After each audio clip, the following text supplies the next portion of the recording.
yaitu iklim Junghun. Adalah pembagian iklim berdasarkan ketinggian tempat dan tanaman budidaya atau tanaman pangan. Ini kata kunci, tinggi tempat dan tanaman budidaya. Iklim Junghun dibagi menjadi 4. Yang paling rendah 0 sampai 600 meter iklim panas. Tanaman yang sesuai adalah padi, tebu, karet, dan kelapa.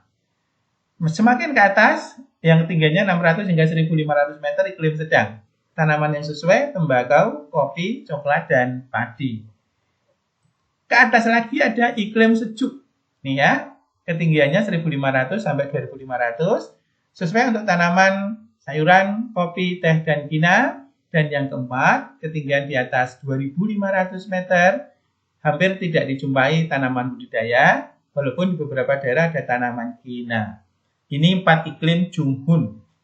Berikutnya adalah iklim Köppen.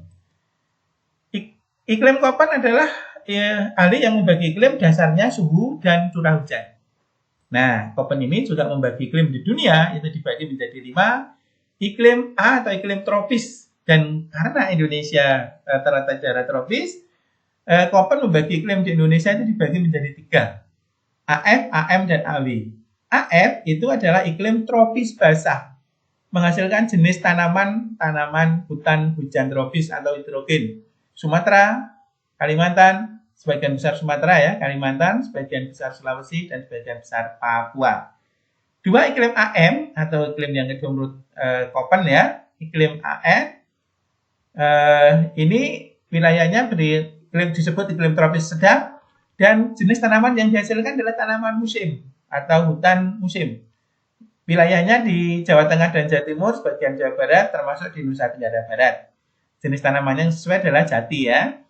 Dan iklim A yang ketiga, AW atau iklim tropis kering. Jenis tanamannya sabana di Nusa Tenggara, sangat sesuai ya untuk tanaman untuk peternakan, usaha peternakan. Berikutnya, Köppen juga membagi di dunia menjadi 4 iklim yang lain, yaitu iklim B subtropis, iklim C sedang maritim, iklim D sedang kontinental, dan iklim E iklim kutub. Nah, yang kelima adalah iklim Smith-Ferguson. Pembagian iklim berdasarkan jumlah rata-rata bulan kering dan jumlah rata-rata bulan basah. Batasnya ini ya, batas bulannya disebut bulan kering bila curah hujannya kurang 60, bulan lembab antara 60 sampai 100, dan bulan basah lebih dari 100 mm per bulan. Nah, iklim Smith-Ferguson ini kalian bisa melihat cara menentukannya pada video ini ya. Cara menentukan iklim menurut Smith-Ferguson. Yang terakhir adalah iklim Oldman. Iklim berdasarkan jumlah urutan atau lamanya bulan basah dan bulan kering. Manfaatnya membantu petani menentukan masa tanam dan juga masa panen. Nah, yang beda dari iklim Smith-Ferguson adalah klasifikasi bulan. Bulan kering menurut Oldman itu kurang dari 100 mm per bulan. Yang bulan basah berarti lebih dari 200 mm. Di antaranya ada bulan lembab. Oldman membagi iklim dengan dasar segitiga Oldman. Inilah segitiga Oldman. Yang iklimnya tipenya bisa dibagi menjadi iklim A, yang mana jumlah bulan basah berurutan lebih dari 9. Ini kalian bisa cermati. Yang bawah ini adalah jumlah bulan basah secara berurutan, yang di sini bulan kering.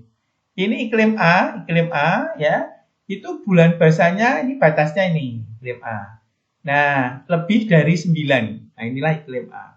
Iklim B ini ya, bulan basahnya antara 7 sampai 9, 7, 8, 9. Berarti bulan keringnya adalah 3, 4, 5. Begitu dan seterusnya menurut iklim Oldman. Nah, kalian bisa memahaminya.